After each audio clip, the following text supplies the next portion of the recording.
കോഴിക്കോട് ഉള്ളേരിയിൽ സ്വകാര്യ ബസ് ജീവനക്കാർ കാർ യാത്രക്കാരെ മർദ്ദിച്ചു.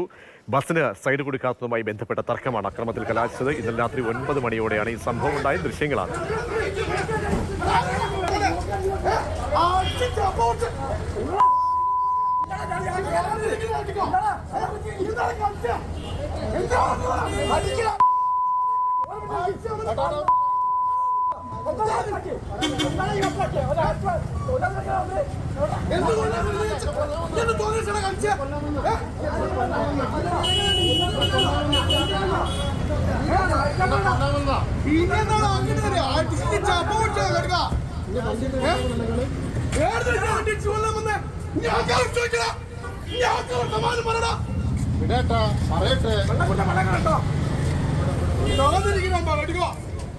CK വിജയൻ ചേരുന്ന വിവരം നൽകാൻ. CK, തികഞ്ഞ ഗുണ്ടായിസമാണ് കാണിക്കുന്നത്. അതിന്റെ ദൃശ്യങ്ങളാണ് പുറത്തേക്ക് വരുന്നത്.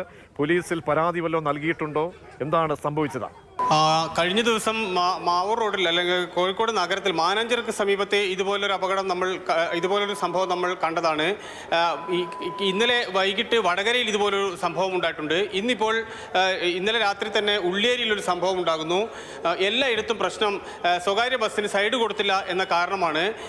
ഇത് ഓരോ ദിവസം കഴിയുന്തോറും പ്രജേഷ് ഇങ്ങനെ കൂടി വരികയാണ്. ഈ സംഭവം നോക്കി ഒരുപക്ഷെ എല്ലാ പ്രശ്നങ്ങളും തല്ലി തീർക്കുക എന്നൊരു രീതിയിലേക്ക് ഈ പ്രൈവറ്റ് ബസ്സുകാരും മറ്റ് സാധാരണ യാത്രക്കാരും തമ്മിൽ നിരന്തരം പ്രശ്നങ്ങൾ ഉണ്ടാകുന്നു.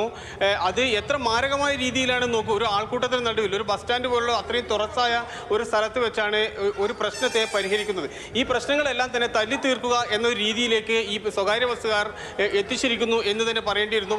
സത്യത്തിൽ അവരുടെ സമയം ഒരുപക്ഷെ ഏതെങ്കിലും വാഹനം മുന്നിൽ കുടുങ്ങി സൈഡ് കിട്ടാതെ ഒരുപക്ഷെ കുറച്ച് ലേറ്റായിട്ടൊക്കെ ഉണ്ടാവും. പക്ഷേ ഇതൊക്കെ സ്വാഭാവികമായി ഒരു ട്രാഫിക് ബ്ലോക്കും ഒന്നിൽ കൂടുതൽ പേർ ഒരേ സമയത്ത് യാത്ര ചെയ്യുകയും ചെയ്യുന്ന സമയത്ത് ഉണ്ടാകുന്നത് കൂടിയാണ്. പക്ഷേ ഈ ഉള്ളേരിയിൽ നോക്കുക, ഇന്നലെ രാത്രിയാണ് ഈ സംഭവം. ഒരു കർണാടക രജിസ്ട്രേഷനുള്ള വാഹനമാണ് ഈ ബസ്സിൻ്റെ മുന്നിൽ പെട്ടു എന്ന് പറയുന്നത്.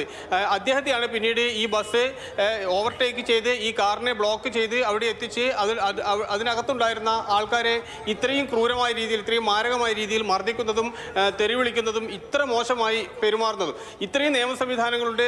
ഏതെങ്കിലും രീതിയിൽ പരാതി ഉണ്ടെങ്കിൽ കേസ് കൊടുക്കാം, പ്രശ്നം പരിഹരിക്കാൻ പല മാർഗങ്ങളുമുണ്ട്. പക്ഷേ സ്വകാര്യ ബസ് ജീവനക്കാർ അവരുടെ പ്രശ്നങ്ങൾ മുഴുവൻ തീർക്കുന്നത് തല്ലിയിട്ടാണ് എന്ന് തന്നെ പറയേണ്ട സാഹചര്യമാണ്. ഇതിന് സമാനമായൊരു കാര്യം വടകരയിലും ഉണ്ടായിട്ടുണ്ട് ഇന്നലെ വൈകിട്ട്. പ്രജേഷ്, ശരി, CK വിജയനാണ് വിവരം നൽകിയത്. അങ്ങനെ കയ്യൊക്കെ കാട്ടുന്ന ഗുണ്ടായിസം കാട്ടുന്ന രീതി വെച്ചുകുറിപ്പിക്കാൻ പാടില്ല. അടിയന്തരമായിട്ട് തന്നെ പോലീസ് ഈ ദൃശ്യങ്ങൾ പരിശോധിച്ചുകൊണ്ട് കണിശമായ നടപടി സ്വീകരിക്കണം.